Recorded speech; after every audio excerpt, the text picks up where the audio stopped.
আজকে আমরা বাইনারি সংখ্যার বিয়োগ দেখাবো ইনশাল্লাহ। তার আগে আমরা দশমিক সংখ্যার একটা বিয়োগ দেখে আসি।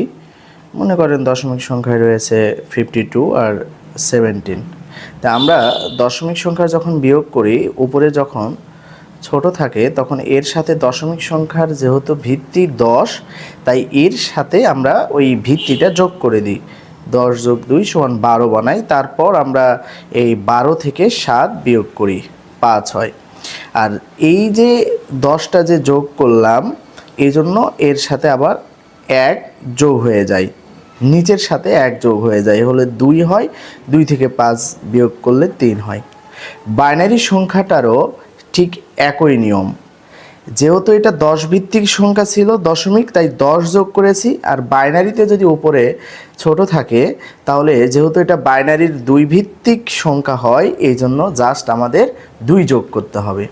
আর অন্যগুলো সাধারণ নিয়ম। যেমন এখানে 0 আছে, এখানে 1 আছে, যেহেতু 0 1-এর থেকে ছোট, এই জন্য কী করতে হবে, এই 0-র সাথে 2 যোগ করতে হবে। তাহলে 2 থেকে 1 বাদ দিলে কত হয়, 1।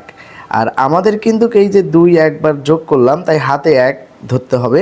2 একবার যোগ করেছি, তাই এইখানে নিচের সাথে যোগ হয়ে যাবে। তাহলে এইখানে 0 আছে, এই যেহেতু 2 যোগ করছিলাম, তাহলে এখানে 1 হয়ে যাবে। এবার 1 আর 1 বিয়োগ করলে কত হয়, 0 হয়। আবার দেখতে পাচ্ছি হাতে কিন্তু থাকে না আমাদের, আবার 1 আর 1 বিয়োগ করলে 0 হয়। এখানে দেখতে পাচ্ছি আবার উপরে 0 রয়েছে, 1-এর থেকে যা ছোট। তার মানে আমরা করব কি, এই 0-র সাথে আবার আমরা 2 যোগ করব। তাহলে 2 থেকে 1 বিয়োগ করলে কত হয়, 1 হয়। আর হাতে 1 ছিল, ওইটা এখানে হয়ে যাবে। তাহলে 1 1 বিয়োগ করলে 0 হয়। আমাদের বাইনারিতেও সাধারণ দশমিক সংখ্যার মতো বামে 0 না দিলেও হয়, এই জন্য আমাদের এটা উত্তর। তা আশা করি আপনারা সবাই বুঝতে পারছেন। বাইনারির পার্থক্যটা হলো এই যে একই নিয়ম, জাস্ট এই ক্ষেত্রে আমরা বিয়োগের ক্ষেত্রে কী করতাম, 10 ভিত্তিক সংখ্যাতে 10 যোগ করতাম। আর বাইনারিতে যদি উপরে ছোট থাকে, তাহলে জাস্ট 2 যোগ করব।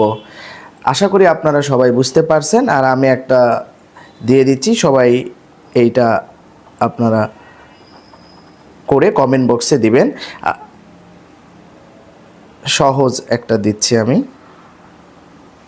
জাস্ট এই বিয়োগটা করে আপনারা কমেন্ট বক্সে দিবেন। সবাইকে অনেক ধন্যবাদ। আসসালামু আলাইকুম।